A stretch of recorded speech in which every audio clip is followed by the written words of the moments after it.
এই রেমেডি আপনার চুলের গোছা করবে মোটা, সেই সাথে চুলকে করবে লম্বা এবং চুল হবে সিল্কি, সেই সাথে চুল পড়া বন্ধ করবে এবং সাদা চুল একদমই কালো হবে। আসসালামু আলাইকুম রহমতুল্লাহ। আমার প্রিয় দর্শক সবাই কেমন আছেন? আশা করি সবাই ভালো।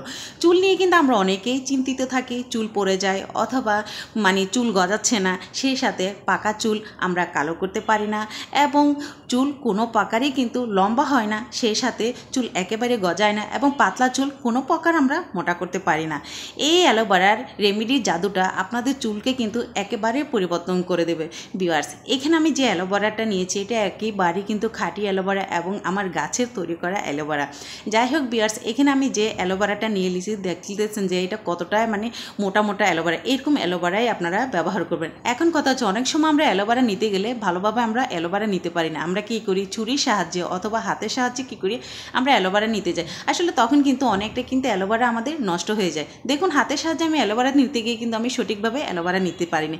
এখন এমন একটা জিনিস আপনাদের সাথে শেয়ার করি যেটা আমাদের প্রত্যেকের ঘরে থাকে এবং সেটা দিয়ে কিন্তু আমরা ইজিলিভাবে কিন্তু অ্যালোভেরাটা নিতে পারি এবং পারফেক্টলি কিন্তু সম্পূর্ণ অ্যালোভেরা আমরা নিতে পারি। সেটা হলো চামচ দিয়ে আপনি এইভাবে শুধুমাত্র অ্যালোভেরাটা টান দিলে কিন্তু একদম খাঁটি অ্যালোভেরাটা চলে আসবে, সেই সাথে কোনো প্রকার খোসা আসবে না। তাই চেষ্টা করবেন চামচের সাহায্যে এরকম ছোটো ছোটো অ্যালোভেরাগুলো নিয়ে নিতে। কেননা ভিউয়ার্স, আসলে অ্যালোভেরা কিন্তু কারো বাসায় ছোটো অ্যালোভেরা থাকে, আবার কারো বাসায় অনেক মোটা থাকে। যেমন আমার অ্যালোভেরাটা কিন্তু একেবারে মাঝারি ছিল, তাই চামচের সাহায্যে কিন্তু অল্প সময়ের মধ্যে নিতে পারলাম। এখন অ্যালোভেরার সাথে কিন্তু আমি আরও একটা জিনিস অ্যাড করবো, সেটা হলো নারকেল তেল। অবশ্য ভিউয়ার্স, এখানে বেলি ফুলের যে একটা নারকেল তেল সেটা আপনারা ব্যবহার করতে পারেন, কেননা এই নারকেল তেলগুলো কিন্তু খাঁটি নারকেল তেলে হয়। তো এইখানে আমি কিন্তু 3 চামচ অ্যালোভেরা নারকেল তেল নিচ্ছি। ভিউয়ার্স, পরিমাণটা কিন্তু অবশ্যই আমাদের ঠিক রাখতে হবে, কেননা আমি যে অ্যালোভেরা নিচ্ছি সেটা কিন্তু 3 চামচও হবে। সো 3 চামচ আমার অ্যালোভেরা আর 3 চামচ নিয়ে নিলাম আমি নারকেল তেল। যাই হোক, অ্যালোভেরাটা কিন্তু অফ ক্যামেরা আমি সুন্দর করে কিন্তু ব্লান্ডার করে নিয়েছি। ভিউয়ার্স, চেষ্টা করবেন অ্যালোভেরাটাকে খুব ভালো করে ব্লান্ডার করে নিতে। ব্লান্ডার করার পর এটা সাথে সাথে কিন্তু তৈরি করতে যাবেন না, এটাকে কিন্তু ছাঁকনির সাহায্যে একটু ছেঁকে নেবেন, কেননা অ্যালোভেরার মধ্যে কিন্তু একটু বিভিন্ন ধরনের আঠালো একটা থাকতে পারে। যেমন অনেক সময় আমরা যখন ব্লান্ডার করি সঠিক সময় সব কিছু কিন্তু ব্লান্ডার হয় না। তাই কী করবেন, যেহেতু এটা তেল তৈরি করবো তো সেই উদ্দেশ্যে একটু ছেঁকে নেবেন। ছেঁকে নেওয়ার পর এখানে দেখবেন যে যে অ্যালোভেরাগুলো আমরা ব্লান্ডার করার পরও সেটা মিহি হয়নি, তো সেটা কিন্তু চলে আসবে এই ছাঁকনির মাধ্যমে। তাই একটু সময় ধরে ভিউয়ার্স আপনারা কী করবেন, এটাকে সুন্দর করে কিন্তু ছেঁকে নেবেন। এখনও পর্যন্ত যারা যারা আমার ভিডিওটা কন্টিনিউ করতেছেন, প্রিয় ভিউয়ার্স, আপনাদের জন্য রইল অনেক অনেক ভালোবাসা। ভিডিওটি যদি ভালো লেগে থাকে তাহলে অবশ্যই কিন্তু ভিডিওটি শেয়ার করে দিবেন, কেননা এখন কিন্তু প্রচণ্ড শীতের মধ্যে কিন্তু আমাদের চুল কিন্তু শুষ্ক হয়ে যায়, সেই সাথে চুল কিন্তু অনেকটা কিন্তু পড়া শুরু হয়ে যায়। তাই এই চুল পড়া থেকে কীভাবে বন্ধ করতে হয় অবশ্যই কিন্তু এই ভিডিওর মাধ্যমে আপনারা উপকৃত হবেন, সেই সাথে কিন্তু অনেকের হয়তো উপকারে আসবে ইনশাল্লাহ। আসলে শুধু চুল পড়া না, চুলের মধ্যে কিন্তু শীতের সময় খেয়াল করবেন অনেকটা কিন্তু খুশকি হয়ে যায়। আর খুশকি দূর করতে কিন্তু আমরা বিভিন্ন ধরনের কেমিক্যাল জাতীয় জিনিস কিন্তু আমরা ব্যবহার করে থাকি এবং চুলকো সিল্কি রাখতে কিন্তু আমরা ব্যবহার করে থাকি। সো আমি মনে করবো এই অ্যালোভেরার তেল কিন্তু আপনাদের অনেক অনেক অনেক উপকারে আসবে ইনশাল্লাহ, যদি আপনারা সঠিকভাবে ব্যবহার করেন।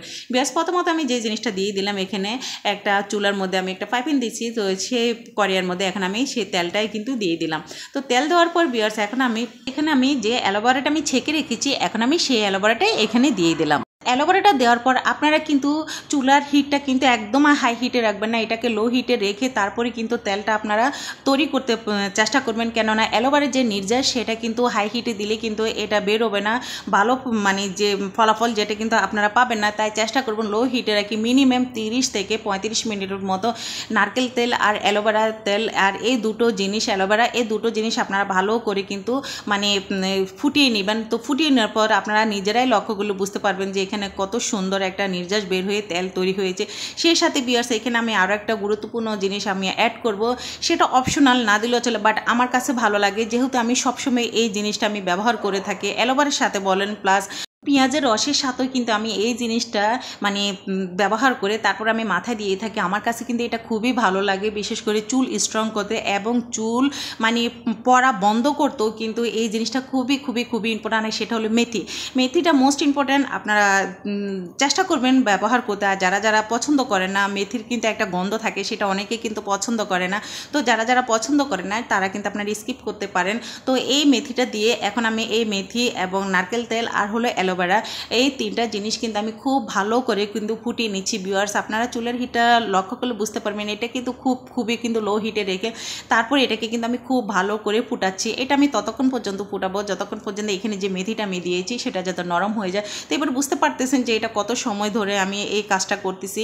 তো ভিউয়ার্স দেখুন, এই তিনটা জিনিস যখন ফাইনালি হয়ে যাবে তারপর কিন্তু আমি এটাকে নামিয়ে আমি একদমই কিন্তু ঠান্ডা করে নেব। তখন আপনারা বুঝতে পারবেন যে মানে এটার কালারটা কতটা সুন্দর আসে। আর মেথি যদি আপনারা ব্যবহার না করেন সেক্ষেত্রে কিন্তু একদম ফ্রেশ একটা কালার আসে, বাট মেথি দেওয়ার কারণে এটা কিন্তু একটু হালকা হলদে ভাব আসবে। তো যাই হোক ভিউয়ার্স, চুলের জন্য কিন্তু আসলে এই জিনিসগুলো আমাদের জন্য মোস্ট ইম্পর্ট্যান্ট, অবশ্যই কিন্তু ব্যবহার করবেন। তো ফাইনালি এটা কিন্তু অনেকটাই হয়ে গেছে ভিউয়ার্স। আমি এখন কি করবো, এটাকে চুলা থেকে নামিয়ে তারপরে এটাকে আমি ঠান্ডা করতে দেবো। অবশ্যই কিন্তু আপনারা এটাকে কিন্তু ফুটিয়ে তারপরে একটু ঠান্ডা করবেন, তাহলে কিন্তু এটা মানে ছেঁকে নিতে কিন্তু অনেকটাই কিন্তু সুবিধা হবে।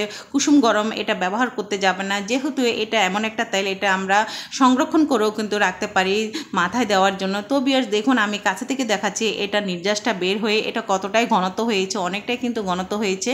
তো এইভাবে কিন্তু আপনারাও চেষ্টা করবেন যে মানে কিছু সময় ধরে এই জিনিসটাকে কিন্তু ভালো করে ফুটিয়ে নিতে। তো আপনারা যদি বেশি তেল ব্যবহার করতে চান সেই ক্ষেত্রে কিন্তু ভিউয়ার্স আমি একটা কথা বলুন, নারকেল তেল এবং অ্যালোভেরার পরিমাণ কিন্তু আপনারা সমান রেখে তারপরে কিন্তু এটা আপনারা সংরক্ষণ করতে পারবেন। ফাইনালি ভিউয়ার্স দেখুন, আমি কাছে থেকে দেখাচ্ছি এটার কালারটা কেমন হয়েছে। আমি আগেও বলেছিলাম হালকা একটু কিন্তু হলদে কালার এটা আসবে, যেহেতু এখানে আমি মেথি ব্যবহার করেছি। তো মেথিটা যেহেতু আমি ব্যবহার করেছি, এখন এখানে আমি আরেকটা কাজ করব, আমি এটা ছাঁকনি দিয়ে খুব সুন্দর করে ছেঁকে নেব। যদি আপনারা এখানে মেথিটা ব্যবহার করতে না চান তাহলে কিন্তু ছাঁকনি দিয়ে ছাঁকার কিন্তু কোনো প্রয়োজন নেই। তো যাই হোক ভিউয়ার্স, আমি আরেকটা কথা বলবো, এই তেলটা যখন আপনারা সংরক্ষণ করবেন তখন কিন্তু আপনারা এখানের মধ্যে লং দিয়ে দেবেন, কেননা লংটা কিন্তু আমাদের চুলের গোড়া মজবুত করতে, চুল কালো করতে, সেই সাথে চুল পড়া বন্ধ করতেও কিন্তু অনেকটাই কিন্তু কাজে লাগে।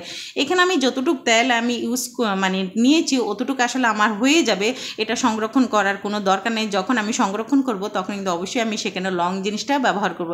সো আপনারা যদি বেশি মানে তেল বানাবেন, তৈরি করবেন, অবশ্যই কিন্তু এখানে লংটা অবশ্যই আপনারা ব্যবহার করবেন, কেননা লং কিন্তু আমাদের চুলের গোড়া মজবুত করতে কিন্তু অনেকটাই কিন্তু সাহায্য করে। আর লংটা কিন্তু সিদ্ধ করার কোনো দরকার নেই ভিউয়ার্স, আপনারা এইভাবে তেলটা নিয়ে তারপর কিন্তু লংয়ের যে একটা ফুল থাকে সেটা আপনারা ফেলে দিয়ে তারপর এখানের সাথেই রেখে দেবেন। ইনশাল্লাহ মানে লংয়ের যে একটা গ্রান, এত সুন্দর গ্রানে আপনাদের তেলটা হবে। যেহেতু আমি আগে রেখেছিলাম, তো আমার কাছে কিন্তু খুবই ভালো লেগেছে। আসলে খুবই গুরুত্বপূর্ণ একটা রেমেডি এটা। তো অবশ্যই আপনারা চুলের জন্য এই রেমেডিটা ব্যবহার করে দেখতে পারেন। ইনশাল্লাহ আমি মনে করব যে আপনাদের চুলের সমস্যা কিন্তু একেবারে চলে যাবে। অন্য কোনো রেমেডি কিন্তু আপনাদের কাছে কিন্তু একদমই ভালো লাগবে না, এই চুলের রেমেডিটা যদি আপনারা ব্যবহার করে থাকেন। কেননা অ্যালোভেরা শুধু আমাদের চুল না, আমাদের ত্বকের ক্ষেত্রেও কিন্তু মোস্ট ইম্পর্টেন্ট অ্যালোভেরার মানে গুণের কথা বলে আসলে এক কথায় আমরা শেষ করতে পারবো না। সো ভিউয়ার্স দেখুন, এই চামচের সাহায্যে কিন্তু আমি এটাকে কিন্তু খুব ভালো করে কিন্তু নেড়ে চেড়ে নিচ্ছি, কেননা এটাতে যেহেতু নারকেল তেল থাকে, নারকেল তেল কিন্তু অনেক সময় কিন্তু বসে যায়। ভিউয়ার্স দেখুন, এখন আমি আপনাদের দেখাচ্ছি, দেখুন শীতের মধ্যে কিন্তু চুলের অবস্থা কিন্তু অনেকটাই কিন্তু 12টা বেজে যায়। তাই বাচ্চা থেকে শুরু করে আমরা সকলের উচিত যে আমাদের চুলের যত্ন নেওয়া। এখন দেখুন এই চুলের মধ্যে কিন্তু অনেকটাই কিন্তু খুশকি একটা ভাব হয়ে গেছে। আমি তেলটা দেওয়ার সাথে কিন্তু খুশকিটা চলে যায়। আমি একবারে বললাম যে এই তেলটা আগে আপনারা ব্যবহার করবেন, ব্যবহার করার পরে কিন্তু আপনারা বুঝতে পারবেন যে এটা কতটাই ইম্পর্ট্যান্ট একটা তেল। অবশ্যই কিন্তু এটা বেশি করে বানিয়ে তারপর কিন্তু আপনারা এটা ব্যবহার করবেন, এবং সেই সাথে কিন্তু সপ্তাহে 3 দিন আপনারা এটা ব্যবহার করবেন। এটা ব্যবহার করার পর মানে মাথায় লাগিয়ে তারপর মিনিমাম 30 থেকে 40 মিনিট পর আপনারা সুন্দর করে শ্যাম্পু করে ফেলবেন। যে শ্যাম্পু আপনারা ব্যবহার করেন, সো সেই শ্যাম্পু কিন্তু আপনারা ব্যবহার করবেন। ভিউয়ার্স আমি আরেকটা কথা বলি, একদম 2 হাতের সাহায্যে সুন্দর করে প্রত্যেকটা চুলের গোড়ায় কিন্তু এই তেলটা আপনারা ব্যবহার করবেন। সো আমার রেমেডিটা কেমন হয়েছে সেটা কিন্তু অবশ্যই কিন্তু আমাকে কমেন্টের মধ্যে জানাবেন। আজকের মতো আমি এখানেই বিদায় নিচ্ছি। সবাই ভালো থাকবেন, সুস্থ থাকবেন। আল্লাহ হাফেজ। পরবর্তীতে আবার নতুন কোনো ভিডিও নিয়ে আপনাদের মাঝে